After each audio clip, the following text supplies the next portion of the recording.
back to Hook and Book. I'm your host, Jules, and we are going to be talking about the books I read in the month of June.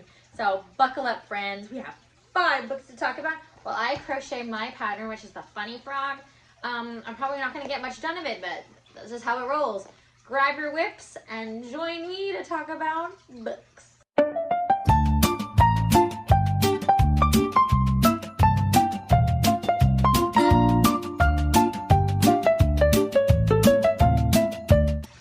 In the month of June, I absorbed 5 books. I was pretty proud of myself. I thought that was kind of like insane. In fact, I was just telling my husband that this year I have read or consumed in some way or another 35 books, and he was like, I don't know if I've read 35 books in my life.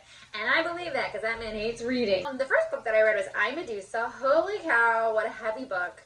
Beautifully written. Oh my gosh, the author just made magic. It's a dark story, so I'll just go ahead and trigger warn you. It's going to make you feel all the injustice that is in the world, especially when it comes to dynamics of power, minors being exploited for their naivety, and just the repercussions of sexual assault, crimes against, younger people or people who are vulnerable to your position. It's just an intense book. I thought it was amazing, but it is definitely one to go into with your eyes wide open if that's something that could be triggering to you. I really have no better way to describe it other than just read it for yourself. I think it should almost be like a mandatory read for all youths. It describes so well how young people can overlook blatant red flags because they just don't know any better, and how parents have to be responsible. Whether their child wants it or welcomes it or not, they have to be responsible for figuring out who's in their kids' lives and with what influences. That's my soapbox. That's all I'm going to say. I loved also seeing a different side to the villain Medusa. Medusa's always the bad guy. Should she be? This book really peels back those layers, and I really appreciate that. I appreciate that a great deal. I gave it 4.5 stars. I really think you should read it too. The next book I'm going to talk about is The Rights of the Starling. This is the second book in the Shield of Sparrows duology or trilogy. I know there's a third book. It's not out yet. Okay, so it's a trilogy. It may be bigger than that. I don't know. Oh, this book is amazing. But not as good as the first. Because as good as the first book was, and the second book is good. Don't get me wrong. The Right of the Starling is amazing. It is so complex, though. So when you come from the timeline and the POVs that you expect from the Shield of Sparrows, when you get to the Right of Starling, because you're switching back and forth from Odessa's perspective to Caspia's, it gets a little confusing, and frankly, I didn't know where I was in the timeline. At one point, I thought that Caspia and Odessa were going to run into each other, I think, in the library, and that ended up not being true. So it was a little confusing in that element, but oh my gosh. I don't know if I've ever read a story where they've expanded the world so large, so seamlessly. Nice. I mean, we've added an entire new species, an entire new continent. I am obsessed. Okay. It's going to battle with Throne of Glass as my favorite series. They are neck and neck for being, I think, my favorite books ever.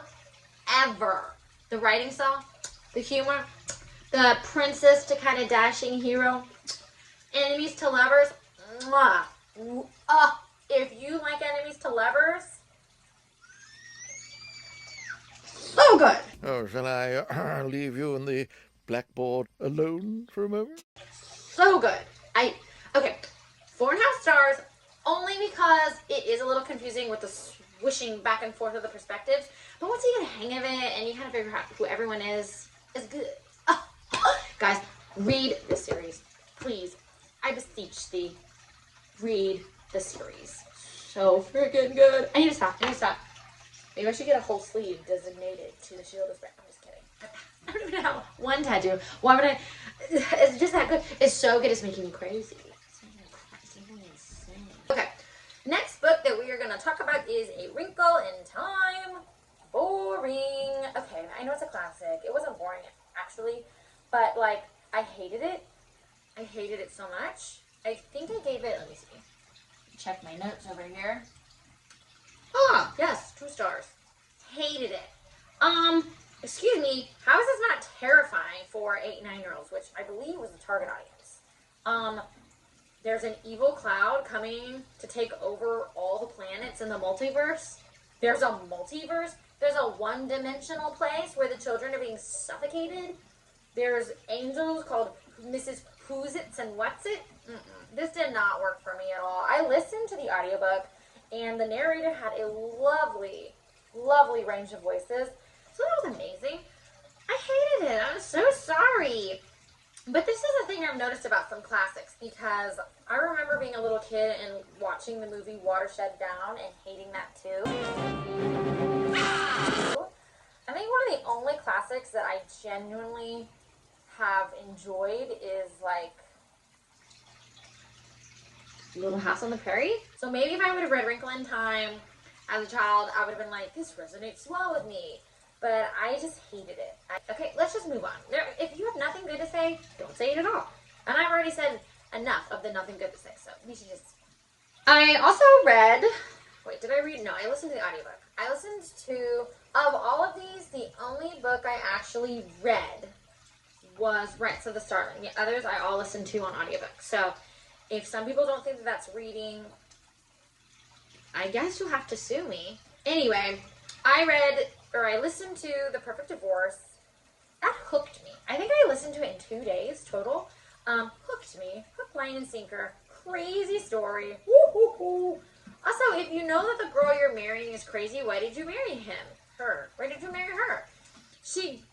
The main female character goes, I knew I would divorce him one day.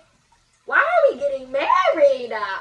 This book was so shocking in so many good ways that I definitely see myself jumping further into this genre, which I have typically not been super interested in. This book horrified me, but like in a evil brilliance. It's just such an interesting book. I highly recommend. I gave it 4 stars. I don't remember why I took away a star. Oh, I think because some of it was like the genius of the female main character was so intense that it's like, is this real? The flipping back and forth of perspectives I thought worked really well, especially if you listen to an audiobook because there's a different person for each voice. Love that. Great book. I recommend it. Okay, and then the final book that I encountered this month was Yellowface.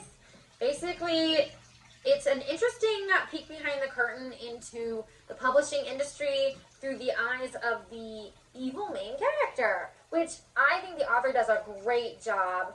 Which, if you didn't know that the main character is bad, I guess spoilers. Sorry, Juniper Song is the main character, and she's also the villain. I think that Arf Kwong did such a good job of writing from inside the bad guy's mind.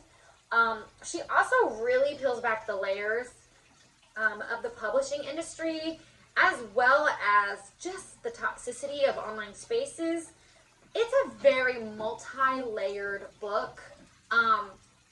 It was well written, in my opinion. I just did not enjoy the book. The book itself stressed me out constantly. The whole time I was reading it, I just felt so stressed out. Which, if you want a book that has you, like, anxious, this is a good book. But for me, I like my books to be more, like, I don't know how to describe it. Like, I want to feel anxiety for the characters in some ways, but not in this way.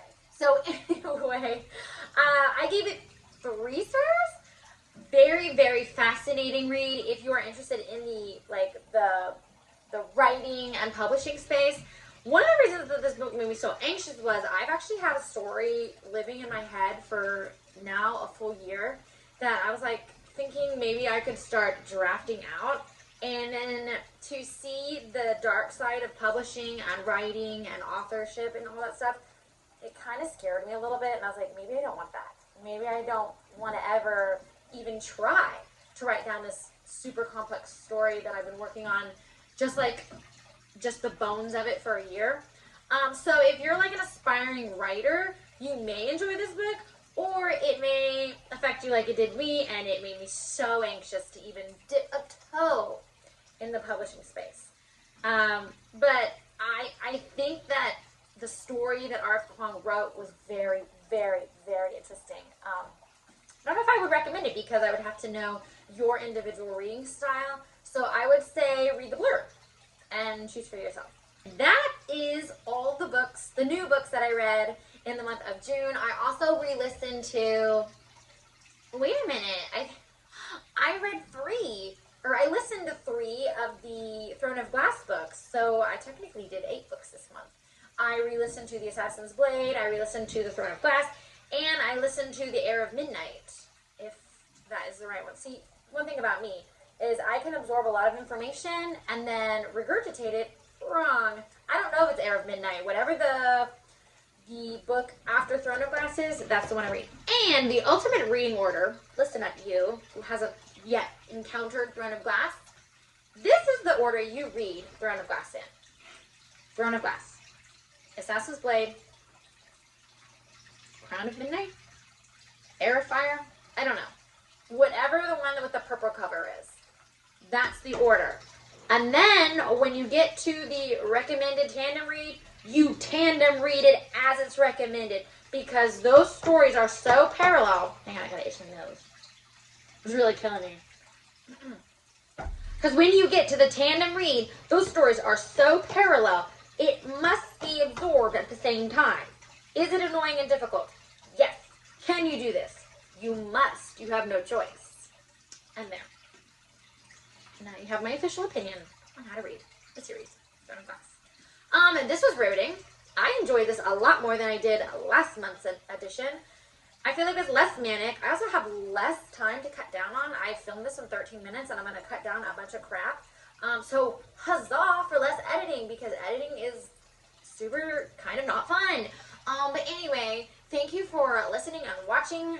I actually accomplished way more of the funny frog than I expected. I did take some breaks to crochet quickly, so I cheated, but at least I told you. Also, fun update. I had always thought that crochet was something to always give away, and I had never really wanted to charge, and this is true still. I've never really wanted to charge for my products, but I've been doing this for 2 years now, and it's not an expensive hobby, but I would like to, you know, fund it a little bit better so I can buy more yarn and not have to use up an entire ball of, like, see, I would like to have more greens before I use up all of this. It's just my greed speaking. Anyway, so I've decided to start selling some of my plushies on Mercari, and I'll link my shop below, and this funny frog will be listed there.